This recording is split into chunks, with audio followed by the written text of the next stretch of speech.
SC commission ఏర్పాటు చేసి దళితుల అభివృద్ధి సంక్షేమంతో పాటు వారి రక్షణ బాధ్యతలు కూడా ఈ ప్రభుత్వమే తీసుకోవాలని ఆ రోజు జస్టిస్ అన్నయ్య గారిని మొట్టమొదటి చైర్మన్గా నియమించడం జరిగింది.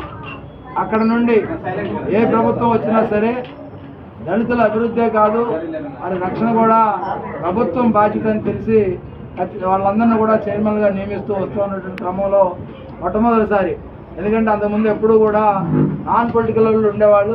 ఈసారి మొట్టమొదటిసారి జాతీయ ప్రధాన కార్యదర్శిగా బాధ్యతలు అప్పచెప్పిన నాకు తిరిగి ఈ కమిషన్ బాధ్యతలు కూడా అప్పచెప్పడం అనేది నాకు పెద్ద బరువుగాను బాధ్యతగాను నేను భావిస్తా ఉన్నా. ఎందుకంటే ఈ రాష్ట్రంలో వివక్షత లేని సమాజం అనేది స్థాపించబడాలి. చంద్రబాబు నాయుడు గారి కళలు P4 విధానం ఏదైతే ఉందో ఆ P4ని దళితుల అభివృద్ధి కోసం ఉపయోగించే విధంగా చర్యలు తీసుకోవటం, దాంతోపాటు ఏ రాష్ట్రంలోనైనా సరే శాంతి భద్రతనే ముడిపడ్డాయి అంటే అది దళితుల మీద దాడులు జరిగినప్పుడే శాంతి భద్రత అనేవి కరెక్ట్గా ఉన్నాయని భావించాలి. మనం చూసాం, శిరోమండలం కేసులు చూసాం, ఏదైతే ఎమ్మెల్సీ లాంటి వాళ్ళు కూడా హత్య చేసి జైలుకు వెళ్ళినటువంటి పరిస్థితులు చూసాం.